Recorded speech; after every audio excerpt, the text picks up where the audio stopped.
બોટાદમાં કળદાકાંડ મામલે આપણે જોયું હતું કે આમ આદમી પાર્ટીના નેતા રાજુ કરપડાની એક મહાપંચાયત યોજાઈ હતી। એ મહાપંચાયત દરમિયાન માહોલ ગરમાયો હતો અને ત્યારબાદ પોલીસ દ્વારા ખેડૂતો પર લાઠીચાર્જ કરવામાં આવ્યો હતો, ટીયર ગેસના સેલ છોડવામાં આવ્યા હતા।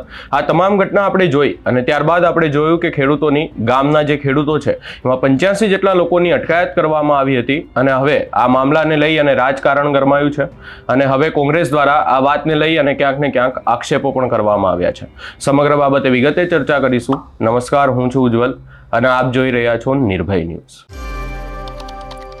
આપણે જોયું કે બોટાદના હળદર ગામમાં બબાલ થઈ હતી અને ત્યારબાદ જે છે ખેડૂતોને ડિટેન કરવામાં આવ્યા હતા। એ ખેડૂતો કે જેમને ડિટેન કરવામાં આવ્યા હતા એ ખેડૂતોને લઈ અને હાલ અનેક સવાલો ઊભા થઈ રહ્યા છે અને વિપક્ષ દ્વારા ક્યાંક ને ક્યાંક સતત એવું કહેવામાં આવી રહ્યું છે કે ખેડૂતોને ડિટેન કરવામાં આવ્યા એ ખેડૂતો માટે હજી સુધી આમ આદમી પાર્ટીના કોઈ પણ નેતા પહોંચ્યા નથી। સતત એવું કહેવામાં આવી રહ્યું છે કે કોંગ્રેસ દ્વારા એવા આક્ષેપો કરવામાં આવ્યા છે કે નેતાઓ આંદોલન કરવા માટે તો પહોંચી ગયા પરંતુ એ નેતાઓ હવે ખેડૂત ડિટેન થયા છે ત્યારબાદ ક્યાં છે એવા પણ અનેક સવાલો ઊભા કરવામાં આવી રહ્યા છે।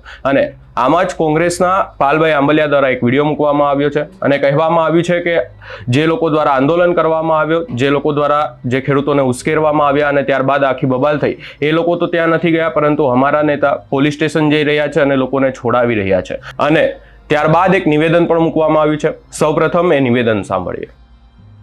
જય જવાન, જય કિસાન। હું પ્રતાપસિંહ ડોડિયા, બોટાદ જિલ્લા કિસાન કોંગ્રેસના ચેરમેન પ્રતાપસિંહ। હવે આગળ એટલે કે ગઈકાલે હળદર મુકામે જે મહાપંચાયત ખેડૂતોએ કરેલી એ સમય દરમિયાન છે તે સમયે ધમાલ થતા પોલીસે ટીયર ગેસના ગેસ છોડ્યા, પથ્થરમારો થયો, સરકારી વાહનને નુકસાન થયા, આમ ખેડૂતોને પોલીસે લાઠીચાર્જ કર્યો। આવા બધા બનાવો બન્યા।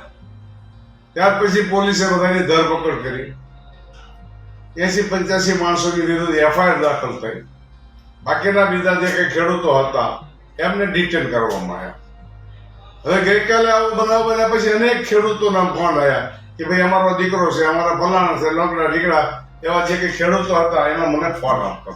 એટલે મેં કાલે એવી મોટી ધમાલ થઈ છે છતાંય આપણે એના માટે પ્રયત્ન કરશું અને સરકારમાં તો કોર્ટ મારફત જે નક્કી થશે એ પ્રમાણે ગોઠવશું। ત્યાર પછી હું સાંજનો આજે વકીલ મનોજભાઈ કરીને વકીલ છે બોટાદ, એમને લઈ અને અહીંયા જોતા કે વકીલે એવું કીધું કે આ જે બનાવ બન્યો છે એ પાળિયાદ પોલીસ સ્ટેશનની હદમાં બન્યો છે। એટલે એમને લઈને હું પાળિયાદ પોલીસ સ્ટેશન ગયો। પાળિયાદ પોલીસ સ્ટેશન જઈને વાત કરી ભાઈ આવા ક્યાં રોકાયેલા છે અને આપણે એને મળવું છે તો કે મારા સાહેબ એ વ્યવસ્થામાં છે અને હાલ બોટાદ હેડક્વાર્ટર ખાતે આવડા લોકોને રાખવામાં આવ્યા છે। એટલે અમે પછી ત્યાં ત્યાર પછી મેં જિલ્લા પ્રમુખને ફોન કર્યો તો જિલ્લા પ્રમુખ કોંગ્રેસ સમિતિના કે પછી કટાડ્યા। એમને વાત કરી કે ભાઈ આ બાબતમાં આપણે એસપી સાહેબને મળ્યા છીએ અને હાલ જે ગામમાં બનાવ બન્યો હતો ત્યાં છીએ। હવે આ બાબતમાં મેં એને જાણ કરી કે મારા સાહેબ એટલે કે મારા બોસ એટલે કે પાલ આંબલિયા એમના કલાકે ફોન આવે, પ્રતાપભાઈ શું થયું, ખેડૂતો છોડ્યા કે કેમ, પરિસ્થિતિ શું છે, આવી બધી એમને કઈ મારા લાયસન્સમાં હતા। એટલે પછી મેં છેલ્લે ત્યારે જાણ્યું એટલે એમને ભાઈ કીધું કે ભાઈ જેને રિટેન કરેલા હતા એને મુક્ત કર્યા અને જેના એફઆઈઆરમાં નામ છે એ કોર્ટની પ્રોસિજરમાં કોર્ટ જે નિર્ણય લે એ રીતે થશે। એટલે એક ખાલી ફક્ત જાણ પૂરતું। જય જવાન, જય કિસાન, જય હિન્દ।